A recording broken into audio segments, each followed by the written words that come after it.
Over recent years, it has become fashionable to say that almost every new development, whether it be a new farming initiative, an urban redevelopment, or a new technology, is good for biodiversity in one way or another.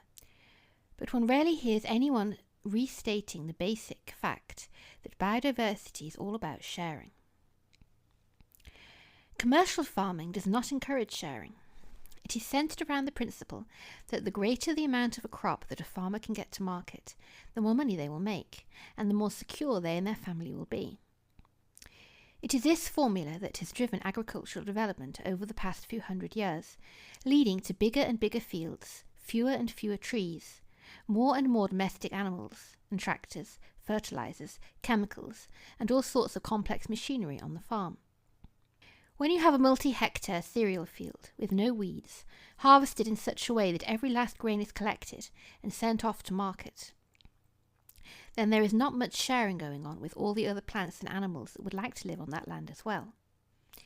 When the same thing is repeated over a whole region or country, it is not surprising that there should be a catastrophic collapse in the populations of wild animals and plants, and a loss of biodiversity. One tentative solution that has been suggested is that large tracts of land could be set aside both from farming activity and from urban development for rewilding. One problem with this idea is that it does not specify how much and what sort of human activity would be allowed in the rewilded areas, even though all the different wild areas of the world have been shaped to a greater or lesser extent by the people who traditionally lived in them. Furthermore, the idea of rewilding generally involves passing responsibility to governments to ensure that an adequate amount of land is rewilded. On the one hand, we continue with our exploitative and unsustainable system of food production, mining, fossil fuel extraction, road building and forestry, while on the other hand we trust that governments will agree to preserve enough other parts of the world untouched so that nature can still flourish. We ought to be able to do better than that. The idea of the subsistence garden is that an individual or a family or a group of people can meet a significant amount of their own needs, food, fuel, clothes, building materials, etc., from a plot of land, while at the same time sharing that same plot of land with a large range of plants and animals, which they recognise as having an equal right to live there as they do themselves.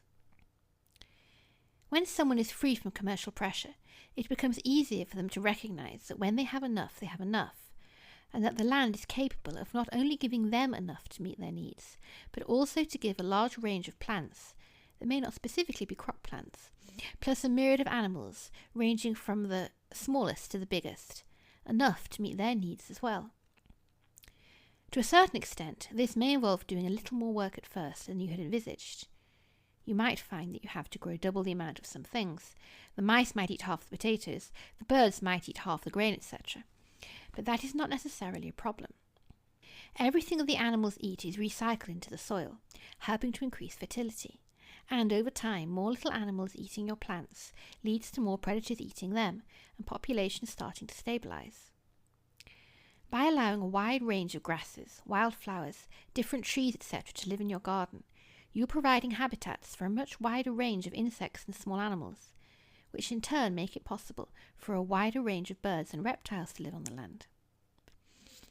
This is beneficial from an environmental and economic point of view, because the land becomes able to yield crops year after year without the need for external inputs and fossil fuel-derived products. It is genuinely good for biodiversity. And, perhaps something that is not stressed enough, it is good for you. You have the pleasure of not only having good food to eat, but also hearing birdsong outside your door, seeing wildflowers in your garden, and watching insects busily going about their work. All because you were willing to share a piece of land with the rest of nature.